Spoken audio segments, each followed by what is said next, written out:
et du Saint-Esprit. Amen. Réjouis-toi Marie, pleine de grâce, le Seigneur est avec toi. Tu es bénie entre toutes les femmes et Jésus, le fruit de ton sein, est béni.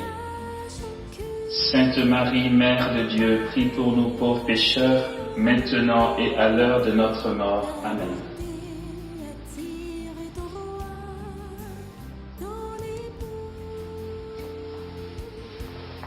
Réjouis-toi Marie, pleine de grâce, le Seigneur est avec toi.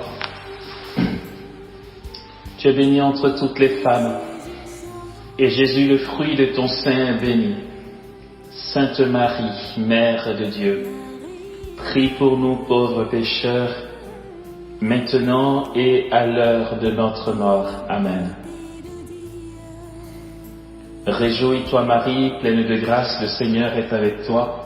Tu es bénie entre toutes les femmes, et Jésus, le fruit de ton sein, est béni. Sainte Marie, Mère de Dieu, prie pour nous pauvres pécheurs, maintenant et à l'heure de notre mort. Amen. Réjouis-toi Marie, pleine de grâce, le Seigneur est avec toi. Tu es bénie entre toutes les femmes, et Jésus, le fruit de ton sein, est béni. Sainte Marie, Mère de Dieu, prie pour nous pauvres pécheurs, maintenant et à l'heure de notre mort. Amen. Que toute la gloire soit rendue au Père et au Fils et au Saint-Esprit, comme il était au commencement, maintenant et toujours, et dans les siècles des siècles. Amen.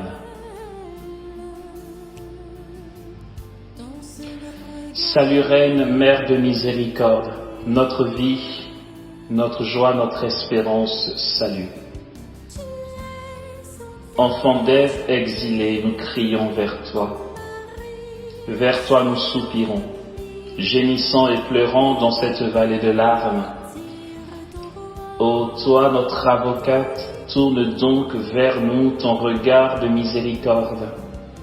Et après cet exil, montre-nous Jésus, le fruit béni de ton sein. Ô clémente, ô tendre, ô douce Vierge Marie. Amen.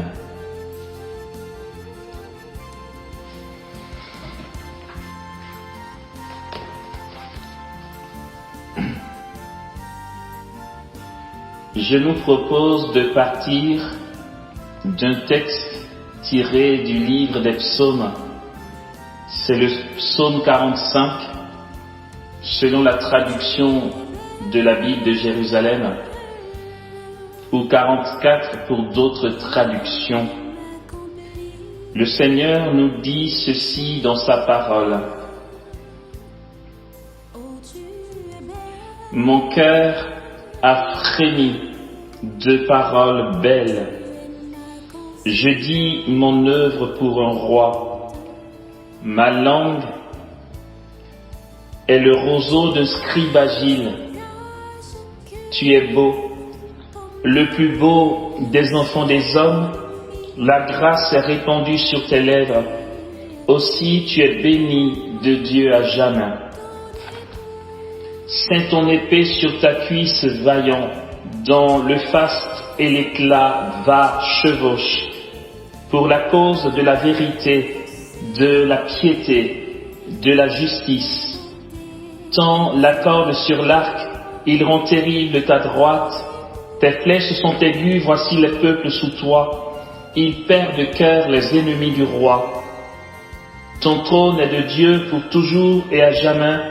Sceptre de droiture, le sceptre de ton règne.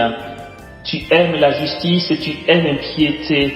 C'est pourquoi Dieu, ton Dieu, t'a donné l'onction d'une huile d'allégresse comme à nul de tes compagnons. Tes vêtements, ton vêtement n'est plus que myrrhe et aloès. Des palais d'ivoire, les harpes te ravissent. Parmi tes bien-aimés sont des filles de rois. À ta droite, une dame, sous les ors d'Ophir. Écoute, ma fille, regarde et tends l'oreille. Oublie ton peuple et la maison de ton père, alors le roi désirera ta beauté. Il est ton Seigneur, prosterne-toi devant lui.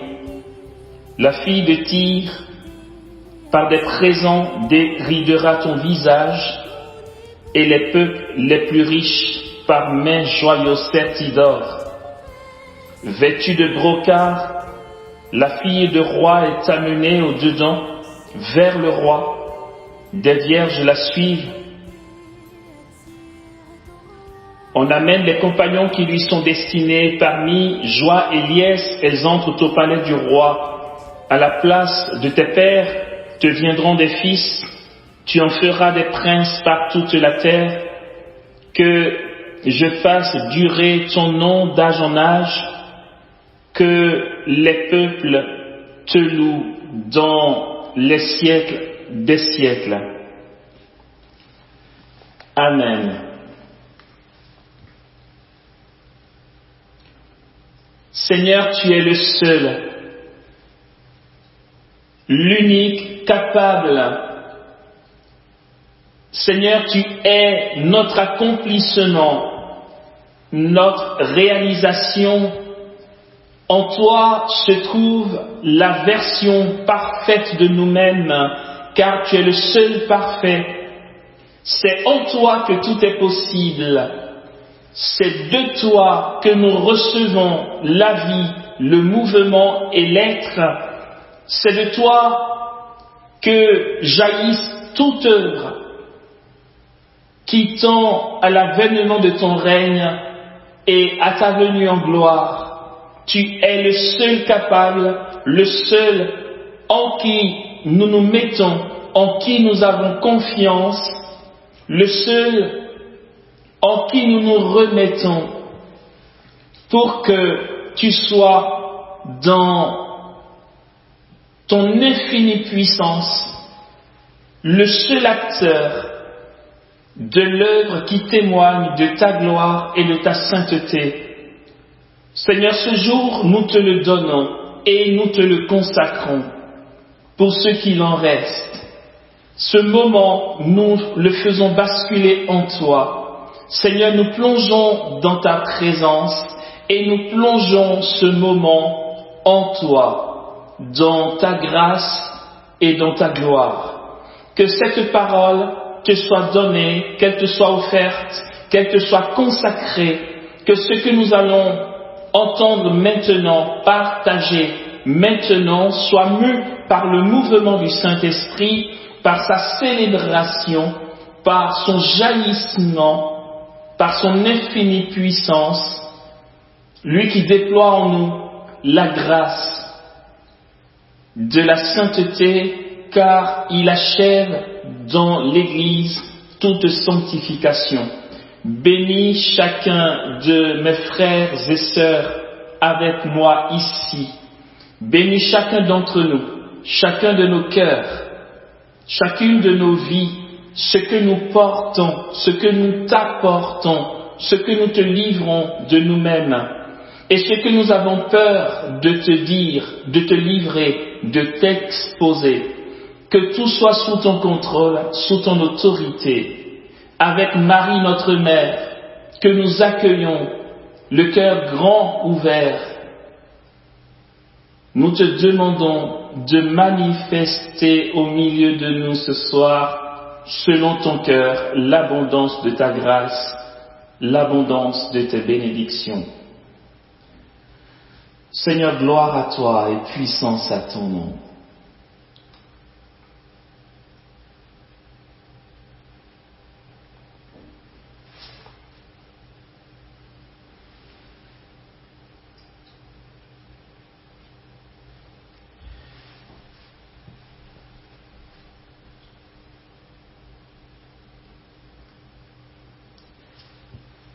Il n'y a pas, frères et sœurs,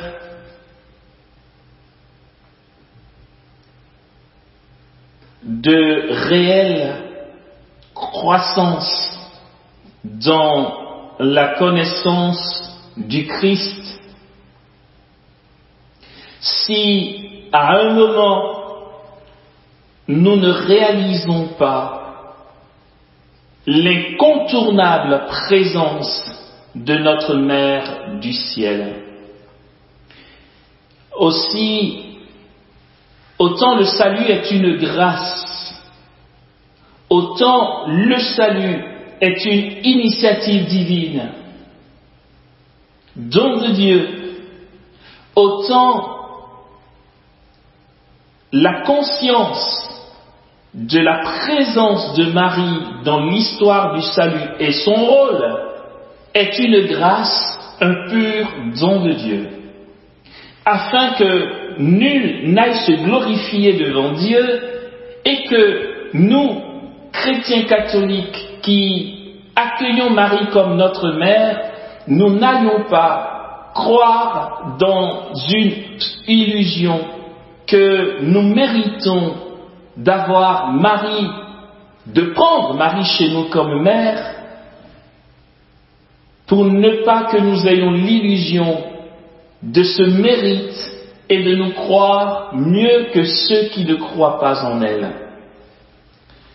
C'est un don de Dieu, une pure grâce. Pourtant, j'en ai connu moi, et j'en connais, des protestants, des pasteurs protestants qui prêchent l'importance de se rapprocher de Marie. La raison en est simple, puisque lorsque l'on entend qu'il n'y a pas de réelle croissance dans la connaissance de Jésus sans rencontrer la présence indispensable de Marie dans l'histoire du salut, je ne suis pas en train de dire que les protestants sont immatures ou que ceux qui ne croient pas en Marie le soient, puisqu'il y a des protestants, et notamment des pasteurs, que j'ai entendus, témoins oculaires, parler de Marie et de l'importance de la prier. Ce n'est pas étonnant que ce soit les pasteurs, puisque c'est vrai, paradoxalement, on pourrait se dire, ah bon, un pasteur, que ce soit un protestant, le fidèle protestant qui n'est pas très convaincu, ou du moins qui n'a pas beaucoup grandi dans sa doctrine protestante, qui croit en Marie, on pourrait dire, il n'a pas encore été assez formaté. Mais pourtant, ce sont les pasteurs, ceux qui ont l'habitude de prêcher, qui conduisent un culte et qui conduisent un temple. Parmi eux, certains ont cet amour de Marie. Mais ça se tient parce que ce sont eux. Et là, je me permets de dire, cela ne tient qu'à moi, je me permets de dire que ces quelques pasteurs, parmi tant d'autres, qui ont un amour pour Marie, sont des individus, des chrétiens qui ont réellement, au fond d'eux, le souci de grandir en Dieu et qui ne sont pas spécialement dans une guerre de religion. On ne peut pas grandir en Dieu sans rencontrer la Sainte Vierge. Nous étions à une convention charismatique quand un des pasteurs, dont je tairai le nom, a pris le micro, a prié pour les vocations et nous a demandé de dire l'Ave Maria. Il a suivi avec nous pour demander à celles que nous prions d'intercéder pour que nous ayons des vocations de prêtres. C'était très beau. Il a même écrit un bouquin sur la Mère de Dieu. Parce que finalement, frères et sœurs, c'est incontournable. On ne peut pas connaître Dieu sans avancer dans ce que Dieu révèle de lui-même. En Dieu, il y a une réalité. La réalité de l'homme. L'homme qui est le chef-d'œuvre de la création. Et parmi ces hommes, il y a Dieu lui-même. Ah bon? Ben oui, le Christ est vrai Dieu et vrai homme. Parmi ces hommes, il y a Marie, étoile du matin, étoile de la mer. Pourquoi étoile de la mer? Parce que c'est elle qui va guider les marins. Vous savez, en mer, quand il n'y a pas de boussole et qu'on ne voit pas la terre ferme, on a l'impression d'être dans un néant parce qu'on navigue à vue, on ne sait pas vers où on va. Et il y a une étoile qui va guider les marins, qui va leur permettre de savoir vers quel lieu ils avancent. Aussi, Marie va avoir ce vocable d'étoile de la mer. C'est elle qui guide les marins, mais c'est elle qui les protège aussi. Il y a une relation très étroite entre ceux qui sont en mer et la mère de Dieu. Mais parce que Marie est dans l'histoire du salut, comme une boussole qui nous indique le chemin, Marie est la mère des vivants, la nouvelle Ève, elle est notre mère. Pourtant, Marie n'aurait pas eu à être notre mère si elle n'était pas d'abord la mère de Dieu. Étant la mère de Dieu, elle a le potentiel, elle a en elle les germes. Aujourd'hui, des germes déployés jusque dans l'éternité, elle a cette vocation, cet appel de toute éternité préparé par Dieu pour manifester son rôle de reine des cieux, de mère de Dieu, de fille du Père, d'épouse de l'Esprit. Marie est épouse de Dieu, Marie est mère de Dieu, Marie est fille de Dieu. Et c'est d'elle que nous parlons ce soir. Ok. Nous nous embarquons dans quelque chose d'incroyable. J'avoue que c'est provoquant. Certains auraient dit, ça ne suffit pas qu'il nous parle de la prière à Marie ou encore de la prière de Marie, les deux existent. Faut-il encore qu'on nous parle d'union mystique à Marie? Est-ce que ça ne fait pas trop? Est-ce que ce n'est pas de l'idolâtrie? Est-ce que ça n'est pas de la mariolatrie? Est-ce que ce n'est pas une exagération? Finalement, elle risquerait de prendre la place de Dieu. L'union mystique à Marie est ordonnée à l'union à Dieu.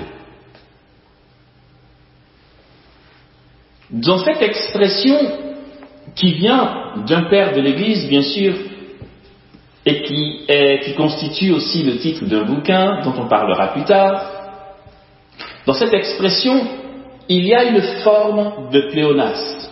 On pourrait simplement dire l'union à Marie.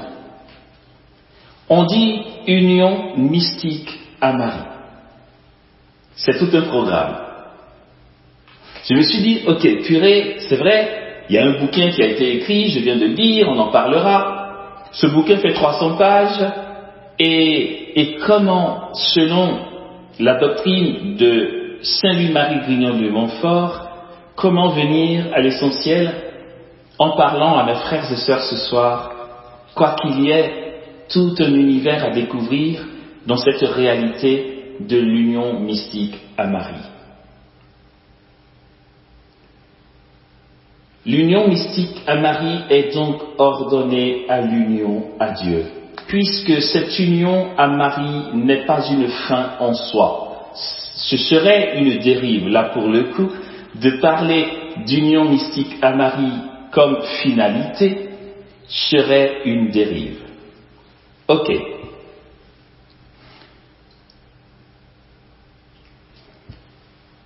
Le saint de Montfort dira ceci. Et c'est beau. Si, dans sa première venue, le Seigneur de gloire a voulu garder sa mère discrète et nous comprendrons le comment du pourquoi. Pour sa seconde venue, donc la parousie, d'après le saint de Montfort, je le rappelle, dans sa seconde venue, Dieu veut manifester d'une manière spectaculaire le rôle de sa mère dans l'histoire du salut.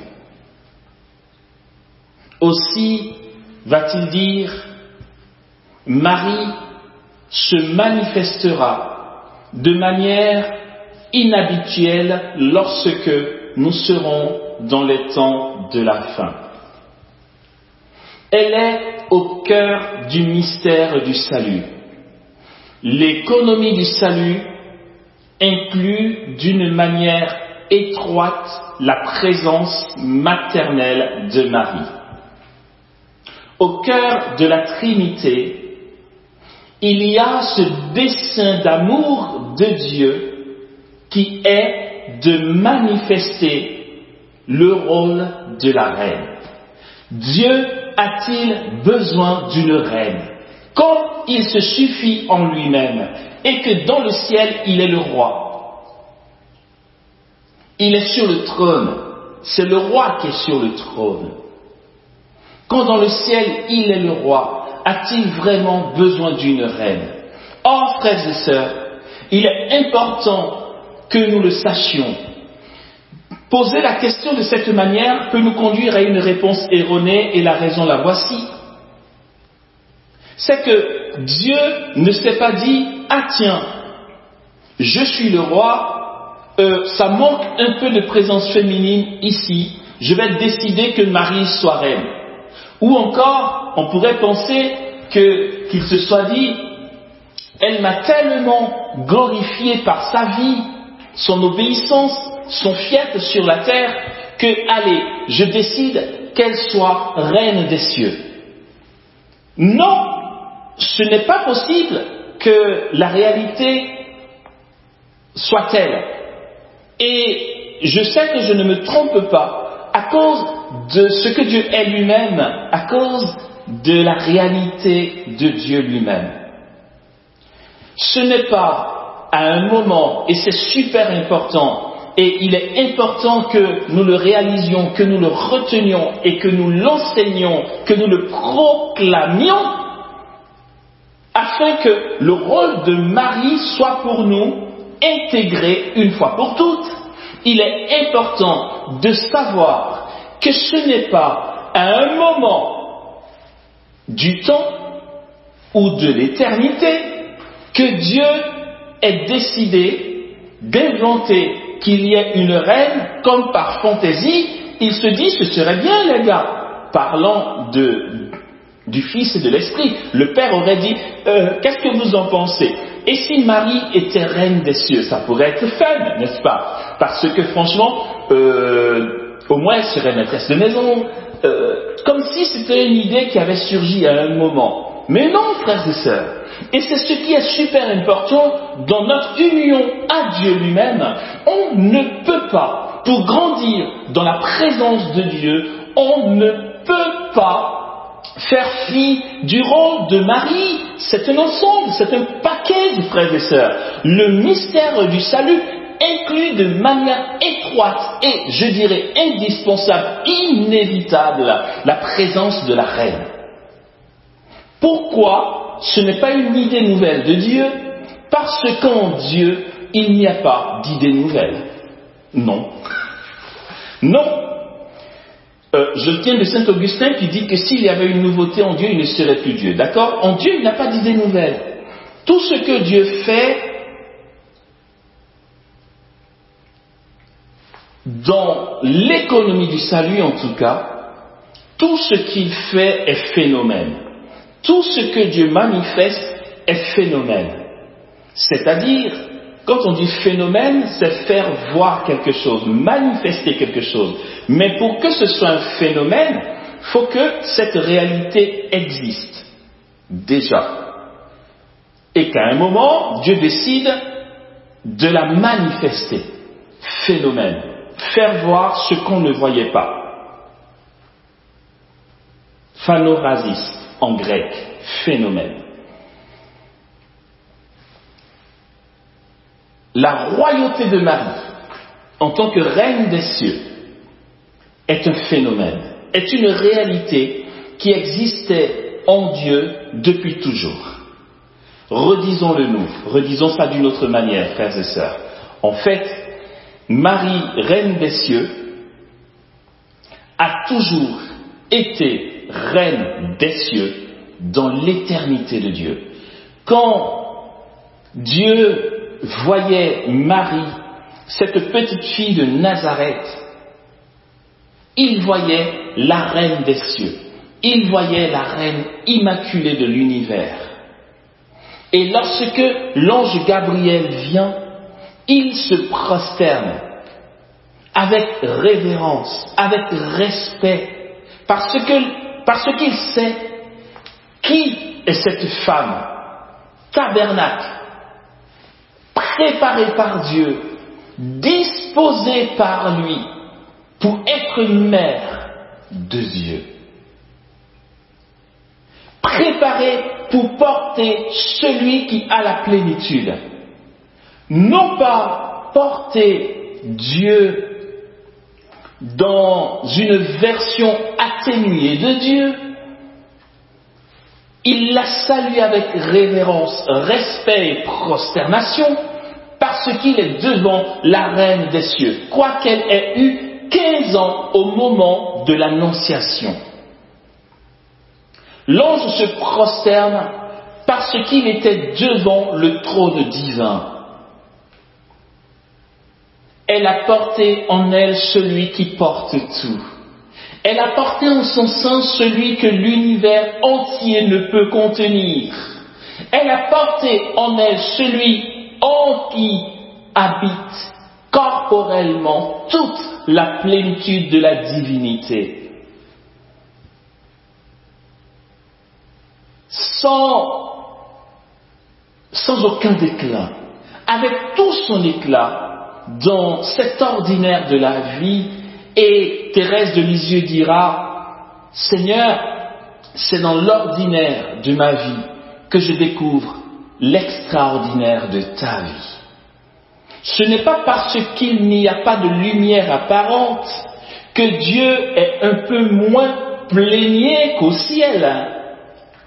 Dieu a la capacité de devenir petit enfant, et c'est ce que nous allons célébrer bientôt à Noël, capacité de devenir petit enfant, en gardant toute la plénitude de ce qu'il est, et Marie a porté en elle, dans son sein, celui en qui habite toute la plénitude de la divinité.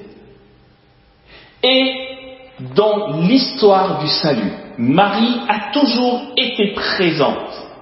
Aussi, elle nous enseigne, elle nous invite à nous mettre à son école pour entrer dans les mystères divins. Nous avançons dans nos propos. Frères et sœurs, il s'agit ici de l'union mystique à Marie. Non, c'est super beau et c'est super bon, ce que nous disons là. Elle est incontournable. Comme dirait quelqu'un, de toute façon au ciel, nous serons tous catholiques. Si quelqu'un est au paradis, alors il a Marie comme reine, mais d'abord comme mère. Parce que la royauté de Dieu est une royauté de service. Aussi, la royauté de Marie est ordonnée à sa maternité divine et universelle. Marie est la reine des cieux, elle est la reine immaculée de l'univers. Marie est notre mère à tous, du pire païen au plus fervent des chrétiens. Marie a ce rôle maternel et son amour pour certains de ses fils n'est pas atténué. Elle nous aime d'un amour maternel de manière intense. Elle nous aime comme Dieu nous aime. L'amour du Père, capable de donner son Fils afin que quiconque croit en lui soit sauvé, se manifeste et s'exprime dans la maternité universelle de la Vierge Marie. Elle nous aime comme Dieu nous aime, et ça me rappelle ce qu'elle a dit à Medjugorje quand les voyants ont été tellement saisis par sa beauté et lui ont demandé « Mais comment es-tu si belle ?» Elle a répondu « Je suis belle parce que je vous aime. » C'est beau, c'est l'amour qui rend beau. C'est pourquoi tous les esprits bienheureux sont d'une beauté indescriptible. Parce que dans le ciel, il y a l'amour. C'est beau. Une fois, j'ai été voir un frère prêtre,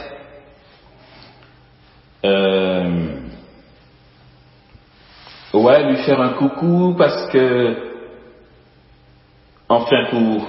lui faire un coucou quoi. Je suis passé le voir fraternellement pour alimenter la communion entre nous. Et lui manifester aussi mon soutien, ma présence, tout ce que vous voulez. Et puis on s'est assis et on se donnait les nouvelles. Et il m'a posé une question. Il a dit, écoute Amos, là, pour une fois que tous les deux on n'est pas en train de courir, on a un peu de temps pour nous. On était dans un parc. Il m'a dit, parle-moi de ton parcours. À quoi bon, enfin, je dis, s'il y a quelque chose d'intéressant, à la rigueur, ça vaut le coup. Je lui ai dit, d'accord, qu'est-ce que tu veux savoir? Il m'a juste dit, je veux savoir d'où tu viens, qu'est-ce que tu as vécu, qu'est-ce que tu as fait, enfin, quel est ton parcours pour qu'aujourd'hui, et ça c'est lui qui le dit, pour qu'aujourd'hui, je me rende compte, dit-il, que tu es atypique. Merci pour l'information. Il m'a dit, oui, tu as une manière de vivre l'apostolat et de vivre ton service en Église de manière, qui soit unique. Voilà. C'est atypique, c'est unique, ça s'est pas déjà vu et d'après lui, c'est beau. Je lui ai dit merci pour l'information et merci aussi pour ce bel encouragement. Il m'a dit, dis-moi, ok, je lui ai raconté certaines choses dont je ne parlerai pas ici, mais pour tout dire, entre autres, bien sûr, je lui ai répondu ceci. Je dois, ce qu'on peut constater de moi, à l'exception de tout ce qui est puant et noirceur, bien sûr, heureusement que ça ne vous regarde pas et que le prêtre, il sait très bien dans la confession.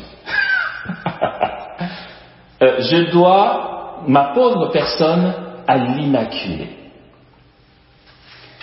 Je lui rends grâce à Marie pour ce jour où elle a tout déjoué dans mon fonctionnement.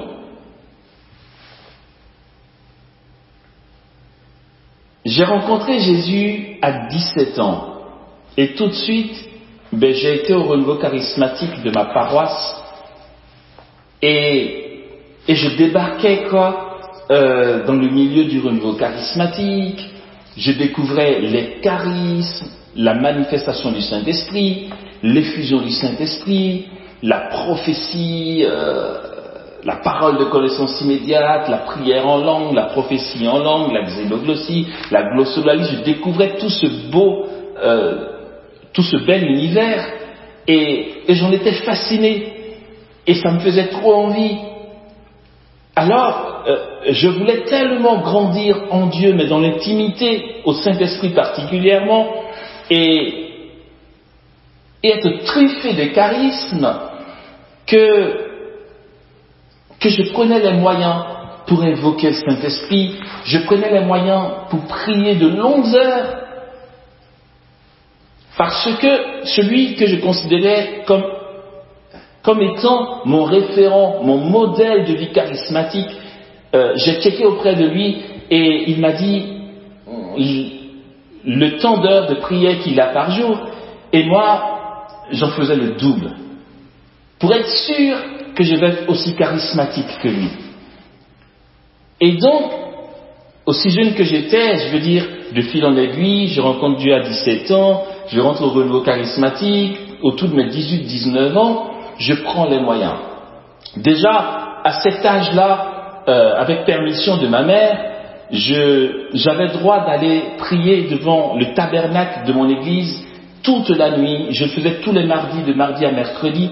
Je partais à minuit à l'église et je restais devant le tabernacle de minuit jusqu'à 6 heures du matin.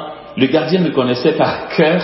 Les mardis soirs, quand on frappait, il savait que c'était moi, quoi. Je le faisais toutes les semaines, ça, à 19 ans. Et puis, j'ai rajouté une deuxième nuit d'adoration parce que j'avais qu'une première nuit, non pas d'adoration, une deuxième nuit de prière. J'avais qu'une seule nuit dans la semaine parce que à ce moment-là, je ne priais pas encore en langue. Je voulais tellement prier en langue que je suppliais Dieu, purée, mais je l'ai supplié pour cette grâce. Et quand je l'ai reçu, mais j'ai voulu en abuser à fond. Aussi, j'ai rajouté une deuxième nuit de prière pour éviter que maman me dise « Allez, tu retournes encore à l'église, il fait tard, il y a l'insécurité, tout ça », pour pas l'embêter. Je partais que les mardis à l'église et j'avais un autre jour où je restais à la maison, où je m'enfermais dans le salon à minuit et je priais en langue de minuit jusqu'à 6 heures du matin. Je le faisais toutes les semaines. J'avais 2 nuits blanches par semaine pour prier. Mais parce que, je vais dire, mon désir était tel, mon désir de charisme était tel que je prenais les moyens et j'ai donné à fond dans la prière et je suppliais Marie d'intercéder auprès de son époux le Saint-Esprit. Mon accompagnateur spirituel m'avait dit « Tu veux être très charismatique, Vierge Marie ». D'accord, c'est pas tombé dans l'oreille d'un sourd. Alors je disais mon rosaire, et quand j'avais encore un peu d'énergie, un deuxième rosaire, pour être sûr qu'elle va intercéder pour que je reçoive les charismes. Et à force de prier en langue et de prier en langue de longues heures, et bien, pour ne pas perdre de temps, je priais en langue toute la journée aussi, mais j'y allais à fond les ballons, jusqu'à ce que les charismes d'ordre prophétique ou de révélation commencent à se manifester. Et c'est pas pour dire, hein, c'est un constat. Quand ça s'est manifesté, ça s'est fait bien, quoi. Autant j'ai attendu, autant quand ça s'est manifesté, ça s'est bien déployé, d'accord? L'Esprit Saint avait accordé à fond. Et j'étais dans cette dynamique-là. Je me suis dit, alors du coup, si ça marche, j'y vais à fond. Je continue. J'avais mes petits projets en Dieu, vous voyez.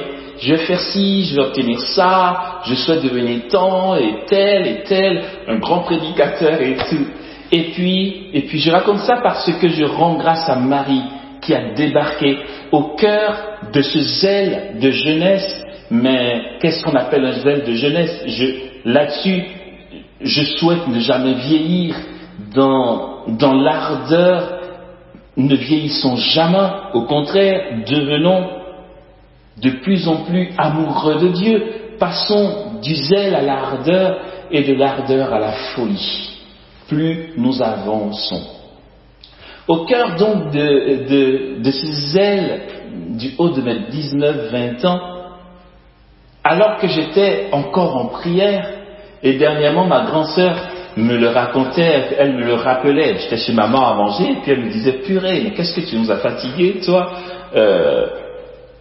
Et je m'en rappelais plus. Elle me disait, tu te rappelles, tu t'enfermais dans la salle de bain. Tu squattais la salle de bain. Heureusement qu'il y avait une autre salle de bain parce qu'on n'aurait pas su comment faire. Tu t'enfermais dans la salle de bain et tu restais là de 9h jusqu'à 17h. Et pour être sûr que tout va bien, elle passait par la fenêtre pour regarder ce que je faisais. Et elle dit, j'étais juste assis. En fait, je faisais oraison. Pour pas qu'on m'embête, je me cachais dans la salle de bain. Elle me disait, tout va bien. Je lui disais, allez, laisse-moi, dégage et tout. C'est beau. Ah, c'est beau d'être jeune, je vous assure. Là, j'ai vieilli quand même. Alors, donc, au cœur de tout ça, alors que je m'assois un jour pour prier, ce témoignage, ce beau témoignage, ce moment insolite, ce moment particulier que j'ai vécu avec Marie, notre reine des cieux, qui est tellement beau, et merci Marie d'être venue me rattraper. J'avais en face de moi une icône de Marie porte du ciel qui appartenait à ma mère, puisque je squattais son coin de prière. Là, d'un coup, à mes yeux, clairement c'était une manifestation de Dieu. À mes yeux, Marie, très belle sur cette icône de Marie porte du ciel, d'un coup a changé d'expression de visage, elle s'est attristée sous mes yeux. Marie s'est attristée sous mes yeux. Et cette parole qui accompagnait sa tristesse, ça m'a déchiré le cœur. Marie m'a littéralement dit, tu pries beaucoup, tu veilles pour prier, tu dis des rosaires, tu jeûnes, tu te prives de choses, de sommeil, de nourriture, et tu demeures dans la prière. M'a-t-elle dit, c'est tellement beau. Mais elle m'a dit, pourquoi elle était triste? Elle a dit, mais quel gaspillage, quel gâchis. Tu fais tout ça, non pas pour la gloire de mon fils, tu le fais pour toi, tu le fais pour devenir charismatique, pour avoir des charismes. Et qu'on dise, ah tiens, Stéphane est charismatique, il cartonne. Tu le fais pour toi, tu le fais pour les charismes. Elle dit, c'est tellement beau, les temps que tu prends dans la présence de mon fils, mais je te demande de passer de ces heures de prière en vue des charismes à des heures de prière en vue de t'unir à mon fils. Passe de ton désir de charisme au désir de t'unir au donateur des charismes. Renonce à tout et cherche mon fils d'abord. Ce jour-là, j'ai pleuré. J'ai pleuré devant mon coin de prière. Je ne pleurais pas de renoncement. C'est vrai que quand on renonce, ça fait mal. Renoncer à ce que j'aimerais. Mais désormais, qui c'est qui va être le prédicateur connu si je ne prie pas en vue d'avoir des charismes? Marie me disait, renonce à vouloir prêcher, renonce à vouloir être charismatique, renonce à vouloir être connu, renonce à tout et retire-toi dans la discrétion pour rechercher mon fils. Il est le donateur des charismes. Si tu l'as, tu as tout. Et j'ai pleuré, mais toutes les larmes de mon corps ce jour-là. Je pleurais parce que j'ai vu Marie triste. Je pleurais parce qu'en fait, je croyais que ça lui faisait plaisir que je passe du temps dans sa présence. Certainement. Mais je me suis dit, si elle est triste, j'ai dû beaucoup la contrister en orientant mes prières pour avoir des charismes. Parce que je faisais des rosaires en disant, Marie, ce rosaire, c'est pour que l'Esprit Saint m'accorde telle grâce. Et je pleurais. Je pleurais d'avoir fait mal à Marie, quoi. Je me suis dit, purée, je l'ai contristée. Et j'ai pris un tel coup que ça m'a suffi. Et c'est depuis ce moment-là, frères et sœurs, je vous parle de quand j'avais 20 ans certainement. Aujourd'hui, j'ai presque 80 ans. Vous voyez, ça date.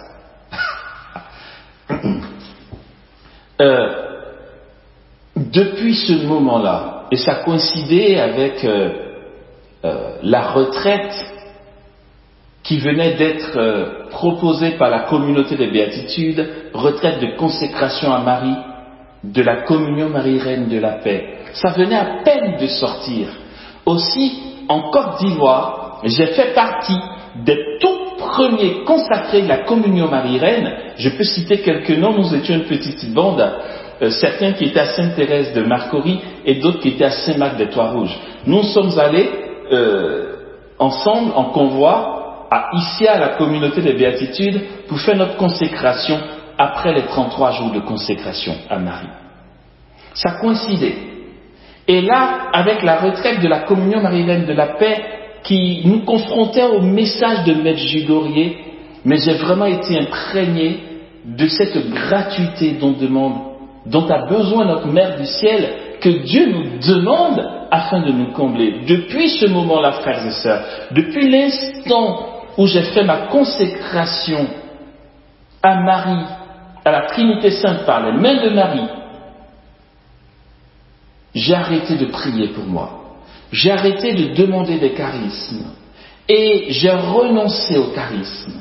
J'ai renoncé à l'évangélisation. J'ai renoncé à la renommée. J'ai renoncé à être charismatique, à être connu, à être prédicateur.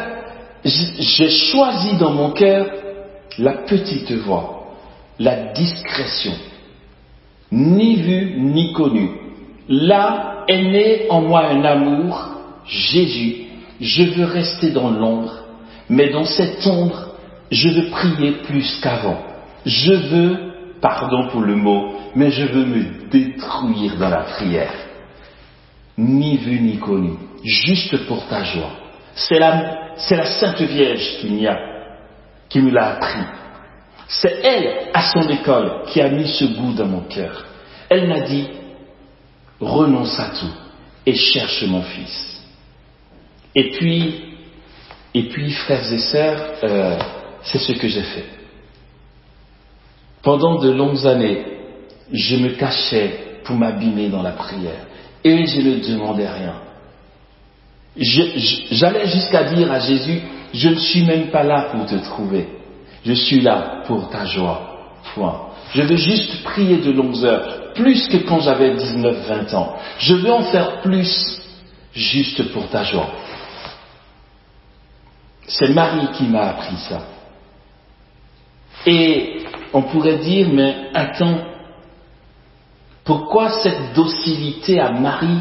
Est-ce que c'est pas Jésus l'essentiel? Marie m'a donné de mieux aller à Jésus, de mieux l'aimer. Et voici que des années passent, et un aîné dans la foi, un prêtre, devant moi me dit, quel est ton parcours? Comment se fait-il que tu sois si atypique? Comment se fait-il que tu aies, d'après son expression, un ministère si particulier, si puissant, si atypique? J'ai pas su quoi lui dire. Je lui ai juste raconté les heures que je passais devant Jésus. Voici les fruits d'un conseil de la Reine des cieux. Je vous assure, et là c'est objectif aussi, je dirais le contraire, je ne rendrai pas gloire à Jésus, ce serait de la fausse humilité. Objectivement, ce que Jésus me donne de voir et d'expérimenter pendant les missions d'évangélisation dans l'apostolat est si beau que j'en suis comblé. Après, je ne sais pas comment ça se passe ailleurs, mais bon, bien sûr, humainement parlant, je sais ce que c'est que d'envier l'autre, de vouloir l'autre ou de convoiter ce qu'il a ou ce qu'il vit. Aujourd'hui, je suis bien dans mes baskets. La jalousie vient d'un manque. Et franchement, dire il n'y a rien qui me fait envie, c'est pas vrai. Mais je veux dire, je ne regarde pas un prédicateur ou quelqu'un ayant un ministère en me disant « Oh purée, pourquoi je ne suis pas comme ça ?» D'une part, pourquoi? C'est que désormais, je ne vais pas vers ce qui m'arrange, moi, ni pour mon image, ni pour ma renommée. Mais si il a un ministère puissant, je rends gloire à Dieu pour lui. Et d'autre part, pourquoi? C'est qu'en fait, je me rends compte que ce que Jésus manifeste dans ma pauvre personne aujourd'hui comme charisme est bien au-delà que ce que j'allais certainement demander, puisque je sais ce à quoi j'aspirais. Mais ça n'a rien à voir. C'est bien au-delà. Je suis comblé au-delà de mon espérance, sans avoir rien demandé. Quand tu laisses, Dieu te redonne. Quand tu renonces, il te redonne. Mais tu ne renonces pas pour qu'il te donne. Tu renonces vraiment. J'avais laissé tomber, frères et sœurs. Et à ce carrefour-là, c'est la mère de Dieu qui était là, qui m'a coaché, qui m'a appris, qui m'a murmuré à l'oreille le chemin étroit de la pauvreté, de la petitesse, et dans tout ce que Dieu manifeste pour nous et à travers nous, notamment à travers moi, il y a cette parole de Marie qui m'accompagne. Je le citerai toujours, et si ça peut nous aider nous autres, prenons-le pour nous. Marie dit à Medjugorje, et ça je l'ai gardé pour moi: chers enfants, faites les choses comme si vous ne les faisiez pas. Alors il est hors de question de dire waouh, j'ai été en mission, Jésus a fait ci, il a fait ça, alors maintenant il va falloir que j'ai une tenue vestimentaire différente, une alimentation différente, que les gens me saluent pas comme tout le monde, parce que je suis quand même quelqu'un, voici telle grâce que Dieu aurait opérée et tout. Ça, pardon de le dire comme ça, mais ça contriste vraiment le cœur de Marie. Elle nous invite à son école. Et ok, je vais aller vers la fin. C'était censé être court. Frères et sœurs, en fait, c'est quoi?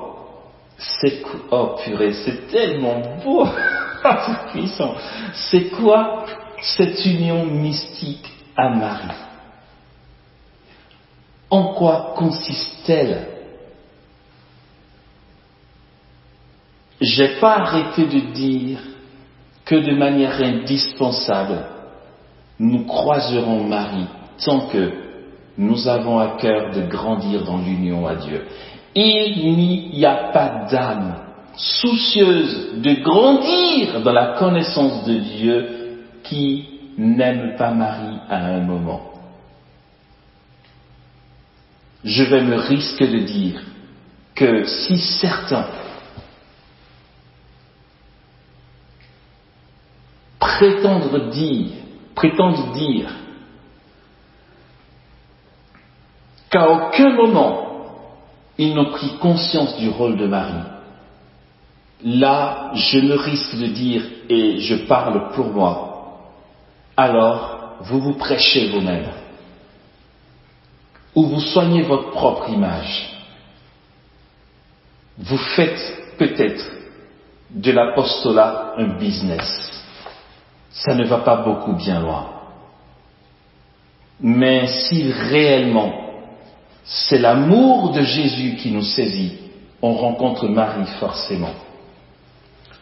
Frère Roger, qui a fondé Thésée, ceux qui sont en France et qui ont été à Thésée ont vu. Frère Roger, qui est mort maintenant, était pasteur protestant. Il a fondé Thésée, un endroit, un grand temple avec des habitations. Il accueillait des étudiants qui venaient, des personnes de la rue, des moines aussi, des religieux, des religieuses, des protestants, des pasteurs. Il accueillait tout le monde, c'était œcuménique. Il a fondé cet endroit Thésée avec un grand temple où en fait il y a de la louange et on n'aborde pas les sujets qui fâchent. Tu viens, tu allumes une bougie, tu t'assois et tu te mets dans la présence de Dieu. Frère Roger, c'est incontournable du milieu protestant français. Est mort comment? Il est mort poignardé. C'est vrai que c'est tragique. Pardon, c'est un peu glauque de m'entendre dire ça. Pardon, mais j'ai trouvé ça tellement beau, sa mort. À mort s'arrête, c'est horrible. Oui, c'est vrai que c'est choquant, c'est clair. Mais dans la dynamique du royaume, j'ai trouvé ça trop beau. Il a été poignardé par une personne de la rue, une jeune dame qui vivait dans la rue. Mais vu qu'il n'écartait personne, il accueillait tout le monde parce qu'il a pris conscience que dans le pauvre, il accueille Jésus. Il se rendait disponible pour tout le monde. Et comme elle n'avait pas toutes ces idées en place et qu'elle avait un petit problème psychologique, ça lui est monté à la tête et puis elle a poignardé. Je crois en ce que Dieu permet. Il n'est pas mort jeune, bien sûr. il était bien âgé, il a bien vécu, il a porté de bons fruits. Mais vous savez quoi? Frère Roger, pasteur protestant qui a fondé Thésée, c'était quoi son activité favorite? Non mais c'est génial, son activité favorite c'était quoi? Puisque à cause de son âge, il bougeait plus beaucoup, il intervenait très peu, il faisait intervenir les autres pasteurs qui étaient encore dans la fleur de l'âge. Il était en général retiré dans ses appartements où il faisait l'écoute, il priait pour les gens, mais un petit rythme, vous voyez, parce qu'il avait pris de l'âge. Et entre deux entretiens, frère Roger, qu'est-ce qu'il faisait? Il avait son chapelet en main. Frère Roger disait des Ave Maria en longueur de journée. Alors si toutefois certains se disent « Ah bon, c'est vrai ce truc, c'est trop beau pour être vrai ». Vous savez, savons-nous que frère Roger a été à Châteauneuf de Galard, il a été rencontrer Marthe Robin et il a dit à Marthe « Je veux devenir catholique, je viens te voir, vu que tu as cette profonde intimité avec notre Seigneur, je viens te demander conseil avant de m'engager. » Et Marthe Robin qui était... Mais oui, elle avait le don de science, elle lisait dans les cœurs et tout. Elle lui a dit non, reste protestant parce que si tu deviens catholique, de ce que je vois dans le don de science, bien sûr, le changement de confession religieuse va provoquer des dégâts dans les milieux protestants. Pour ça, Jésus souhaite que tu restes protestant. Reste protestant dans le but de l'unité. C'est comme ça qu'il est resté protestant jusqu'à sa mort, mais il passait ses journées à dire des Ave Maria. Voilà. On ne peut pas ne pas rencontrer la présence de Marie tant que nous sommes réellement en quête de Dieu et non pas en quête de notre réalisation sur cette terre, notre renommée, notre matu vu, etc. Si vraiment on cherche à grandir dans l'union à Dieu, Marie débarque forcément à un moment. Au début de la communauté des béatitudes, Ephraïm raconte comment il est passé du protestantisme au catholicisme. D'ailleurs,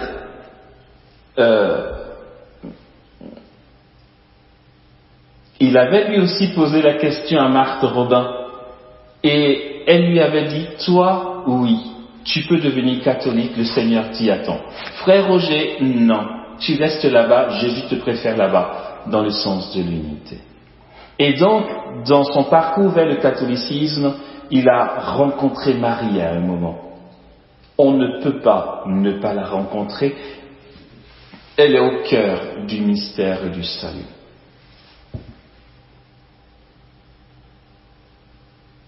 Un matin, il se réveille et il voit Jésus au pied de son lit. À côté de Jésus, il y a une dame. Voyez comment on se croit plus royaliste que le roi. Tu vois Jésus, près de lui, il y a une dame. Tout ton entendement se met en route et tu te dis non, je ne la regarde pas. Elle a toujours été une déesse, cette dame. Mais si c'est une déesse, qu'est-ce qu'elle fait près de Jésus? C'est une concurrence de divinité ou quoi? Un vieux réflexe protestant, lui, qui l'empêche de regarder à côté de Jésus. Il dit que cette présence de Jésus était si belle, si fascinante, qu'il a gardé les yeux sur lui. Et il le contemplait tellement que Jésus a fait ce geste. Il a dirigé sa main à côté et ses yeux ont suivi la main de Jésus jusqu'à se poser sur la dame à côté de lui. Et Jésus lui a dit, c'est ma mère.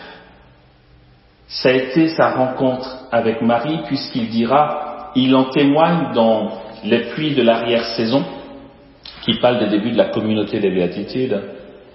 Il dit que depuis ce moment-là, cette douceur, parce qu'il est reparti dans le sommeil après, et il dit, j'ai dormi avec une douceur maternelle jusqu'à mon réveil, et il dit, depuis ce jour-là, cette présence maternelle, cette douceur de Marie ne m'a plus jamais quitté. Je parlais avec lui il y a à peine 2 jours, il m'en parlait encore. Il me dit, elle est toujours là, cette mère. Waouh. Ok. Ok. J'ai une partie assez conséquente à partager. Je ne vais pas le partager. Vous allez me dire, mais pourquoi? C'est que l'heure tourne, d'accord? Mais c'est pas grave. Vous voyez, ça simplifie la vie de croire en ce que Dieu permet. Je vous l'accorde. Sois un peu mieux organisé, arrête de mettre sous le coup de ce que Dieu permet. D'accord. Mais tout est-il que s'il n'avait pas permis, ça n'aurait pas été comme ça, et puis c'est tout. Je vais conclure en annonçant juste cette partie un peu plus technique, bien sûr, que j'avais prévue. Et puis on se reverra.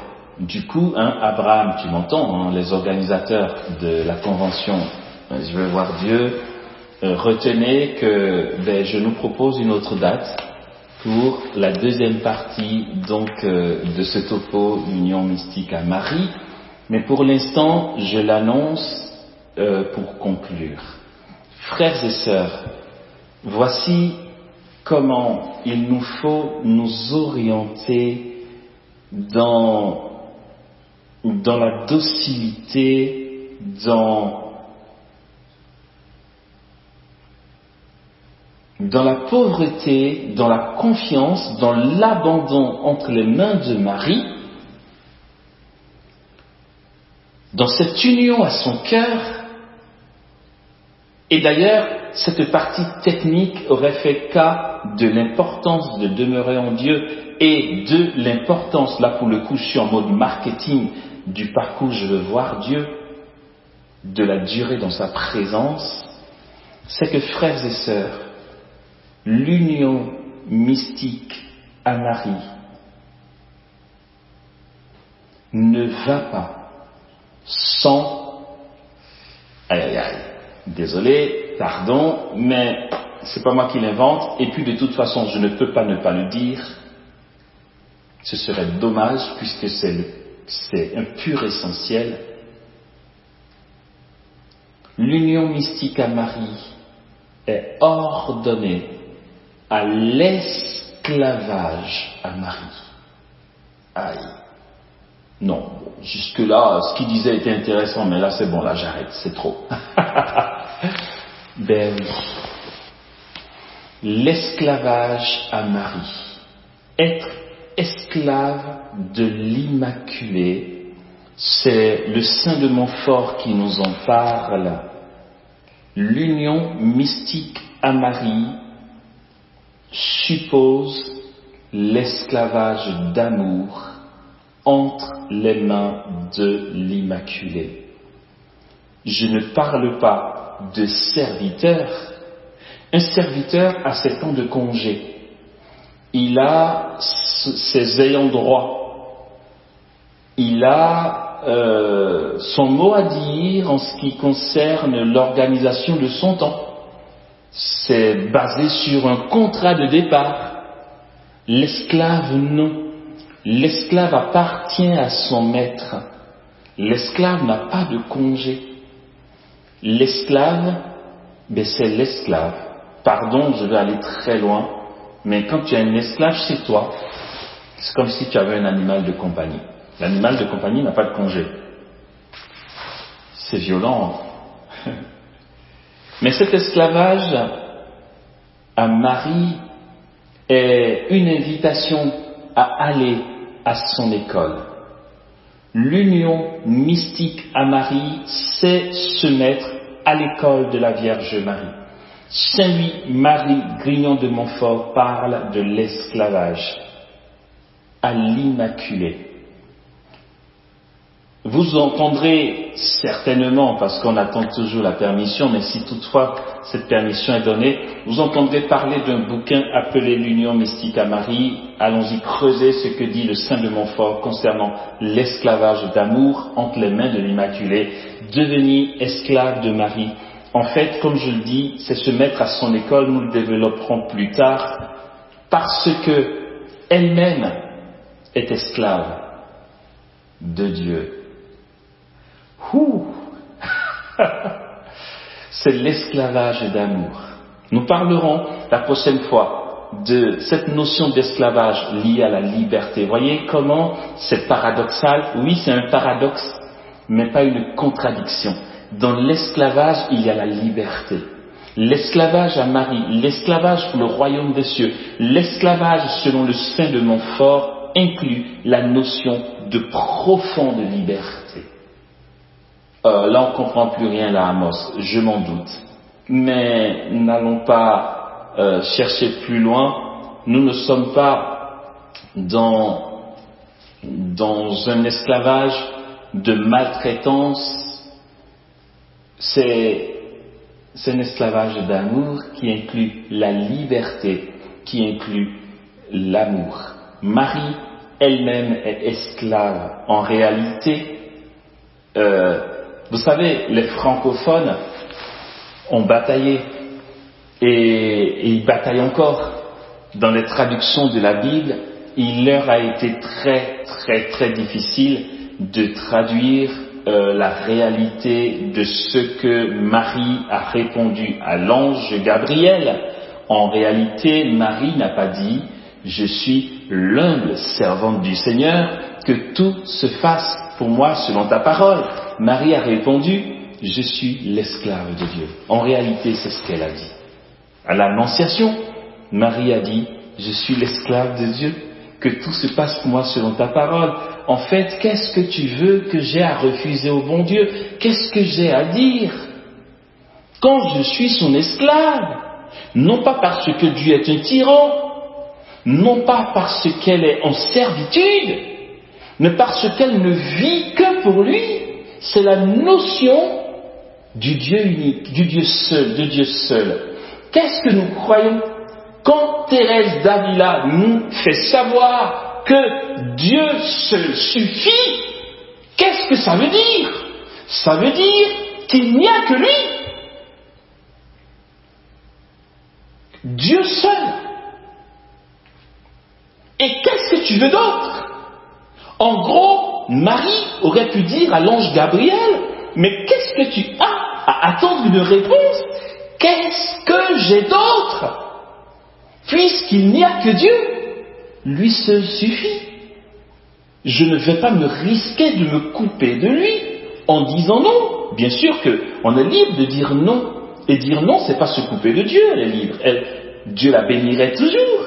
Mais l'esclave ne voit pas les choses de cette manière. Il n'y a que son maître. Le psaume dit, comme les yeux de l'esclave vers leur maître, nos mains sont tendues vers toi, ô Seigneur. Voilà, il n'y a que toi. Où aller? Et c'est pour ça que cette parole de Pierre est si profonde et retentissante lorsqu'il dit, Seigneur, à qui irions-nous? Où veux-tu qu'on aille? C'est toi qui as les paroles de la vie éternelle. On n'a pas de plan B. Et Marie n'avait pas de plan B. Elle dit à l'ange Gabriel, mais arrête, d'où tu attends de moi une réponse? Elle est évidente, ma réponse. Je suis l'esclave de Dieu, que tout se passe pour moi selon ta parole. Alors l'ange la quitte. Elle a vécu, désolé pour ce langage, peut-être nouveau pour certains, Marie a vécu toute la terre en esclave de Dieu. Entendons, Marie a vécu toute sa vie sur la terre à ne faire que la volonté de Dieu. Elle ne s'est pas permise de plan B. Or, elle est l'Immaculée. elle n'avait pas de tendance au péché. Est-ce que être immaculé, c'est être esclave, conditionné? Ce n'est pas une tyrannie. Et c'est ce que nous développerons plus tard. C'est parce que l'esclavage implique une profonde liberté. Puisque ce qui nous sort de la liberté réelle, c'est le péché originel. Marie n'y était pas confrontée. Elle était libre justement du péché. C'est pour ça qu'elle a été libre d'être esclave.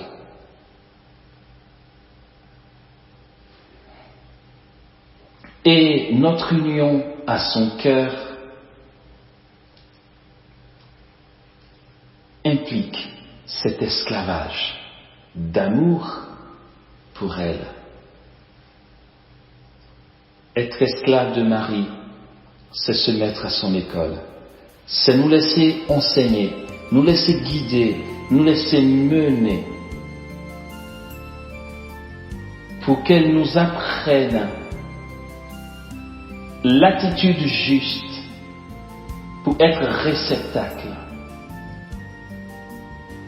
pour être des canaux, pour devenir le lieu où repose le divin, pour qu'elle nous apprenne jour après jour à ne vivre que Dieu, à ne goûter que Dieu, à n'être que pour Dieu, à être oui, à être fiat chaque jour. Et si nous sommes unis à celle qui est l'Immaculée, qui nous a ouvert le chemin de l'amour, dans l'abandon, la docilité, la souffrance, l'union, l'intensité et l'union de volonté, alors nous connaîtrons l'union mystique avec Jésus par l'union mystique à Marie. Amen.